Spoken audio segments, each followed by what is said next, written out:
चौधरी साहब, 28 तारीख को जो एफआईआर हुई थी पहलवानों के खिलाफ, पार्लियामेंट की नई बिल्डिंग के उद्घाटन वाले दिन जो धरना प्रदर्शन हुआ था उस मसले में, वो दिल्ली पुलिस ने वापस लेने का फैसला किया है। ये तो ठीक बात है, आपकी मांग थी, आप लोगों की है।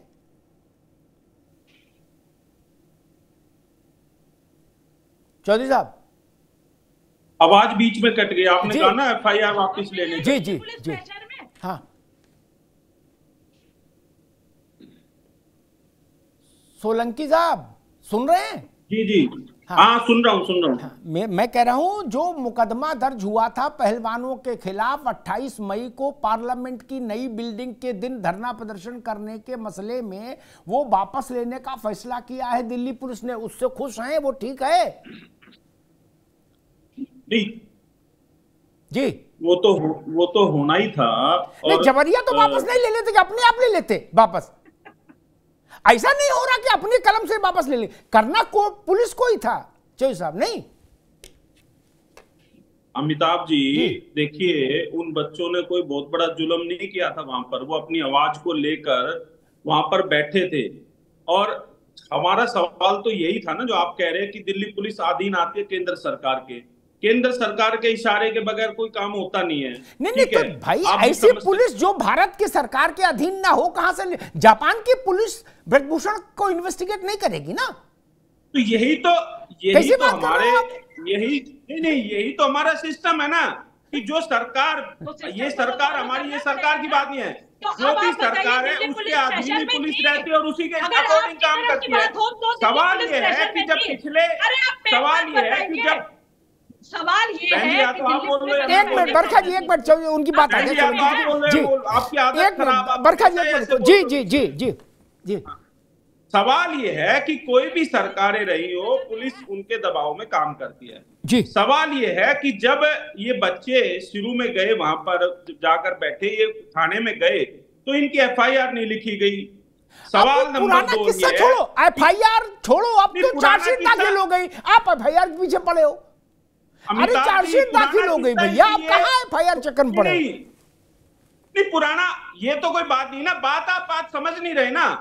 मामला तो यही है कि कहीं ना कहीं जिस तरीके से पुलिस को काम करना चाहिए था वो नहीं किया, तभी इन बच्चों ने पुलिस के ऊपर सवाल खड़ा किया। ऐसे नहीं खड़ा किया कि भाई जाके अपनी मर्जी से सवाल खड़ा। ठीक है सोलंकी साहब, मुश्किल ये है, ठीक है सोलंकी साहब, मुश्किल ये है कि ठीक अभी रुकना होगा, मैं सुधा जी के पास चलूंगा एक प्रश्न लेके, लेकिन उससे पहले एक बात और मुझे समझ आई। चौधरी साहब कह रहे, मान लीजिए कल को चौधरी साहब आप ये भी कह सकते हो कि भाई देखो बात ये है कि अदालत ने अपना काम ठीक से नहीं किया, इसलिए हमें अब भरोसा नहीं इस पे, तो फिर क्या अंतरराष्ट्रीय कोर्ट जाएंगे, हेग में, जिनेवा जाएंगे, सब लोग अपने अपने कागज लेके? आप घुमाइए मत बातों को, देखिए अमिताभ जी घुमाइए मत बातों को। हमने हमेशा कहा है कि अदालत का सम्मान है और हम हमेशा अदालत का सम्मान करेंगे, लेकिन जिस तरीके से पुलिस ने अपना काम किया। चौधरी साहब एक मिनट मेरे एक प्रश्न का उत्तर दे दिए, फिर मैं कांग्रेस के पास चलूंगा। आपने कहा अदालत का हमेशा पूरा सम्मान करेंगे, अगर अदालत ये निर्णय देती है कि हाँ वो जो नाबालिग वाला मसला है वो कैंसलेशन मंजूर करते हैं, तो आप अदालत के निर्णय का सम्मान करेंगे, उसके लिए बोलेंगे कि हाँ अदालत ने फैसला सही किया, या फिर भी सवाल खड़ा करेंगे और कहेंगे पंचों की राय सिरमाते, खटोला यही बिछेगा? चौधरी साहब, तो खटोला बिछाने में परेशानी किसको है? मेरे को ये समझ में नहीं आती। अगर आपकी बात बड़ी करूं, और दूसरी बात, अगर जिस तरीके से, मैं फिर कह रहा हूं, अदालत का सम्मान, अदालत जो भी फैसला लेगी उसका सम्मान है, लेकिन ये सवाल हमेशा खड़ा रहेगा कि जिस तरीके से एक आरोपी व्यक्ति को बचाने के लिए केंद्र सरकार ने उसको 50 दिन का समय दिया, जिस एक सवाल और, ये सवाल हमेशा खड़ा रहेगा। जी बिल्कुल खड़ा रखो, सवाल को बैठने मत दो, सवाल को खड़ा रखे। एक बात कहता हूं, खेल का मसला नहीं, अभी सुधा जी नहीं जुड़ी है तकनीकी तौर पर, वो जुड़ती तो और आनंद आता, लेकिन मैं बताता हूं, सुधा जी की पार्टी ने, देश की सबसे पुरानी पार्टी कांग्रेस, ठीक, उसमें सबसे बड़े लोगों में से एक पर रेप का केस हुआ, ठीक, खूब हल्ला मचा, अदालत तक मामला गया, लेकिन गिरफ्तारी नहीं हुई, वो भी रेप का ही केस था, वो सत्यनारायण कथा का मामला नहीं था, गिरफ्तारी नहीं हुई। दूसरा और सुन लो, ताकि हमेशा के लिए चक्कर खत्म हो जाए। एक बड़ी नेता कांग्रेस की, बहुत बड़ी नेता, उनके निजी सहायक पर यौन शोषण का मामला दर्ज हुआ, उनकी भी गिरफ्तारी नहीं हुई। कांग्रेस के एक फ्रंटल ऑर्गेनाइजेशन के नेशनल प्रेसिडेंट के खिलाफ भी यौन शोषण का मामला दर्ज हुआ, गिरफ्तारी नहीं हुई, ना किसी ने मांग की। सबने कहा इन्वेस्टिगेशन हो करना चाहिए। सोलंकी साहब, आपने भी ये नहीं कहा कि हम धरना देंगे इसके खिलाफ, तत्काल गिरफ्तारी करो, इधर रिपोर्ट लिखी जाए, उधर गिरफ्तारी क्यों नहीं हुई? खाप पंचायतें भी नहीं आई। जी, मैं जवाब देता हूं आपकी बात का। जी, ऐसे जब इन बच्चियों ने, जब ये बच्ची शुरू में आके बैठी, हम लोग तो नहीं गए। जब इन्होंने खापों से गुहार करी, हम लोग गए। अगर वहां से भी हमारे पास गुहार आती, हम उनके खिलाफ भी होते। हमारा किसी पार्टी, ठीक है, गुहार आती, बाकी अखबार नहीं पढ़ते यार, गुहार आएगी तो समाज के प्रति जो गलत, ठीक है चौधरी साहब, ठीक है, ठीक।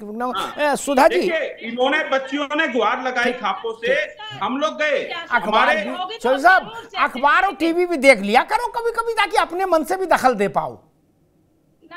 हाँ, अच्छा रहेगा। फिर आप जैसे कि आप सब चीजों में बीच में कूदने लगते हैं। मुझे समझ में नहीं आता कि एक तो भाई बच्ची तो बच्ची है, अब जो खेल खेले वही बच्ची, जो खेल ना खेले सो बच्ची नहीं। पहन के यहाँ पर आ जाती है। ठीक, एक मिनट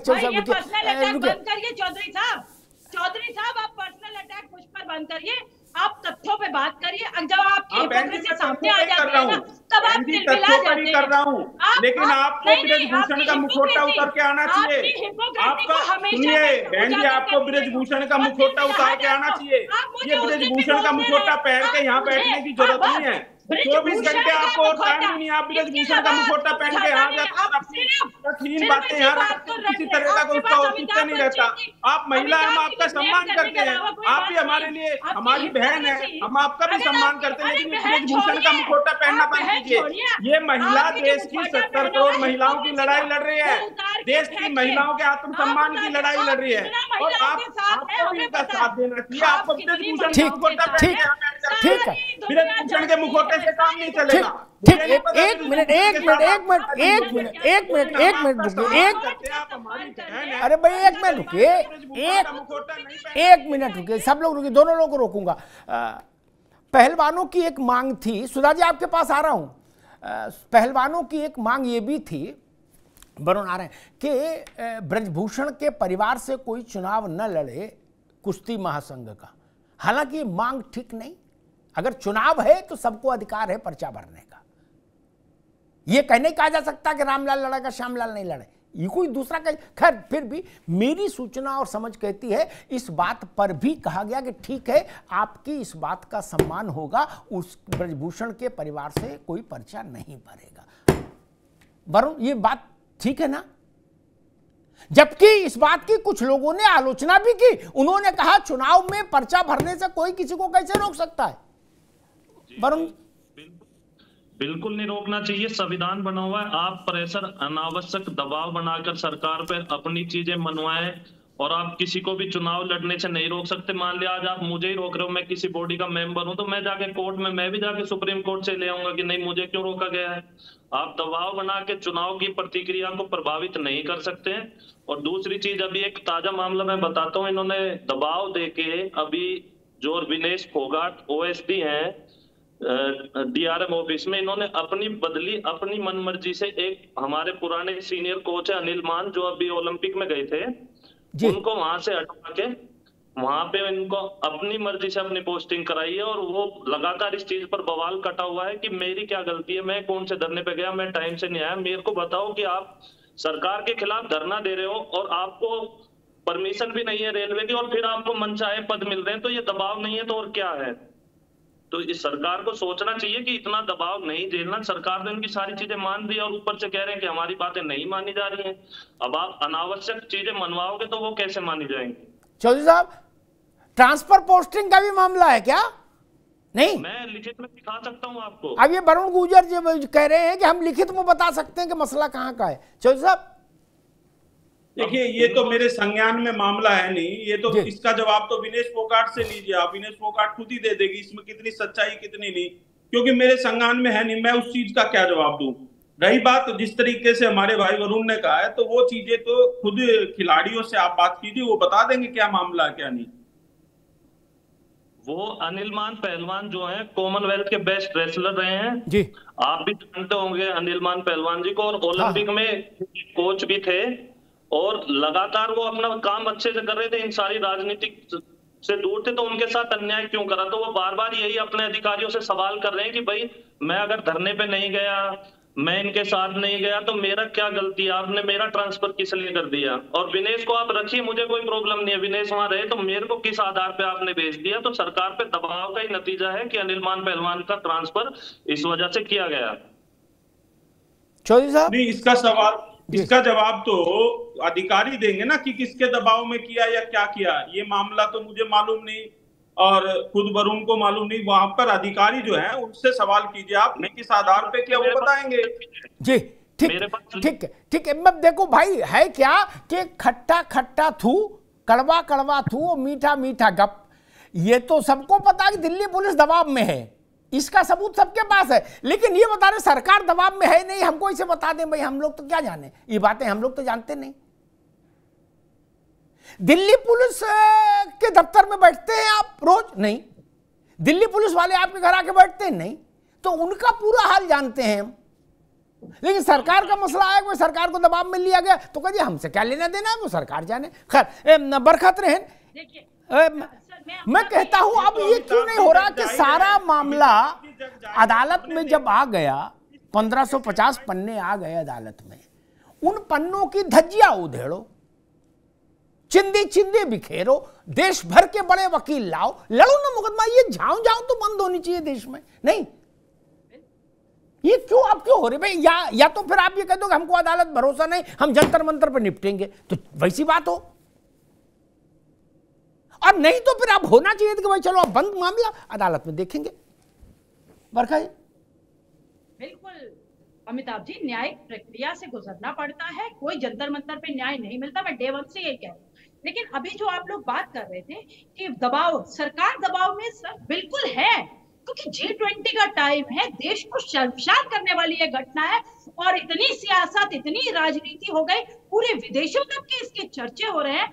हम लोग को खुद सोचना चाहिए कि हम लोग तो खुद ही आप बैल मुझे बात अपने आप को खुद नंगा कर रहे हैं इस पूरे प्रकरण में। अभी भी क्या सामने निकल के आ रहा है, दूध का दूध पानी पानी हो गया। लेकिन हमने 6 महीने तक अपने देश को शर्मसार लगातार किया, इतनी सियासत करी गई कि अभी भी सियासत बंद नहीं हो रही। अगर तो सरकार तो प्रेशर में है, बहुत सारी इनकी मनमानियां मानी गई है, हर बार गोल पोस्ट बदला गया, कभी हरिद्वार जा रहे, पूरे भारत भ्रमण कर डाला, लेकिन अभी भी ये चैन से नहीं बैठेंगे, अभी एक और पैतरे लड़ाएंगे। लेकिन इसका अंत होना चाहिए। सुप्रीम कोर्ट ने जब फैसला दिया था, जब FIR फाइल गई थी, तब भी उन्होंने कहा था कि FIR फाइल हो गई, अब चलिए आप खत्म कर दो।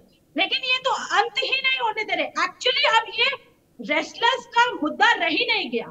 ये सारे एंटी इंडिया पार्टी जितने लोग हैं, सारी जो विपक्ष है, ये खाप है, ये जितने लोग भी इस पे राजनीतिक रोटियां सेक रहे हैं और इसको लगातार तूल देते जा रहे। 15 तारीख को अनुराग जी ने कहा कि फैसला आएगा, अरे अब 15 ना बोलते, 16 बोलते, 16 ना बोलते, 17 बोलते, उनको तो कोई डेट तो बतानी पड़ेगी, उसमें भी दिक्कत है। आप सोशल एक्टिविटी हटा के ब्रजभूषण का वकील कर दीजिए इनके नाम के नीचे। अब देखिए इनको बेची लगती है, इनके नाम के नीचे ब्रजभूषण का वकील कर दीजिए। बिल्कुल आदत नहीं है, अगर इनको आदत डाल दीजिए। चौधरी साहब आप काफी बड़े उम्र के हैं, आपको तथ्यों की तो कोई जानकारी नहीं है, घटना झेलनी पड़ी। बातों के ऊपर आप आते हैं टीवी डिबेट पर, आपको होमवर्क कंप्लीट नहीं होता है। अभी उसने जो गुजर में बोला आपने कह दिया मुझे कोई जानकारी नहीं है। पुलिस को आप कहते हैं कि पुलिस प्रेशर में है, जबकि सरकार ब्रजभूषण का मुखौटा कर दीजिए। ये ब्रजभूषण का मुखौटा पहनकर यहाँ पर कुछ भी बातें करती है, ये कोई तरीका है? अरे बहन, हम आपकी इज्जत करते हैं, आप हमारी बहन है, ब्रजभूषण का मुखौटा पहनना बंद कीजिए।